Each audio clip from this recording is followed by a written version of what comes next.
bán đi bây giờ. Chào các bạn nhá. Tối nay mình đang uống rượu.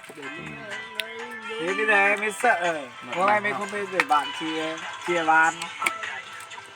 Em nghe mấy bác thì Bây giờ tao chia tao nhẹ chỉ mà chuyện nó đi nó không sushi cái cọt tao cay thuộc cháo xương. rách quần áo này. Mà còn nào thì cờ tờ khai nữa. Kiểu nó phù hợp với Chúng cả nó đâu quán này nó không có là tên đúng không có rồi, dùng câu anh nó. ở cái này anh hiểu. Bây giờ anh đang tuổi có vợ, anh chỉ thích những người bảo là mày bỏ vợ đi để rồi anh nghe bài ca. Kamu ca chơi buồn để uống ra. Thích bài gì? Đây này, đi đâu cũng có nhà thì. Với anh là trăm năm không quên.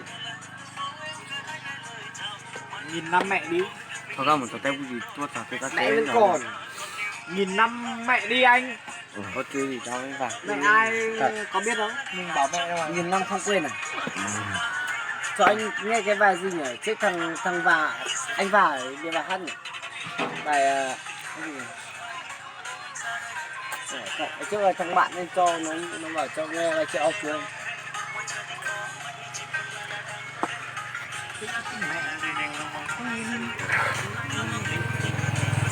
Anh Sơn này. Tất cả anh em đang say rượu nhá, ăn chưa chuộc. Ê, uống riêng đi. Ban người mà. Thế anh lại anh Sơn uống. Mày anh Sơn mày uống riêng đi rồi. Anh cạch anh ké rồi. Uống riêng đi. Anh Sơn đi. Mày uống đi. Nghiện làm gì? Mày nghiện rồi không còn nói. Anh nghiện rồi em có ngại cái gì không? Nghiện là nghiện cái gì thì mới bảo chứ. Nghiện rượu. Nghiện rượu là bảo nhưng nghiện cái gì đừng có bảo là nghiện thuốc viện, mày có thuốc viện đâu nghiện. Nghiện thuốc viện không sao, chỉ sợ là Coca-Cola. Sợ nghiện Caluna. Không sợ Corona đâu, sợ Coca-Cola. Coca-Cola sai hết một lọ rồi đấy.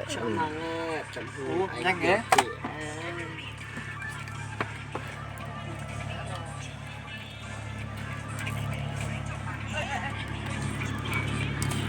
Có mấy đứa nó hát không? Mấy đứa này nói chung là nó cái bài hát mình không thích đâu nhưng mà cái giọng của nó ấy. Mày công nhận cái giọng của nó là trên cái xa.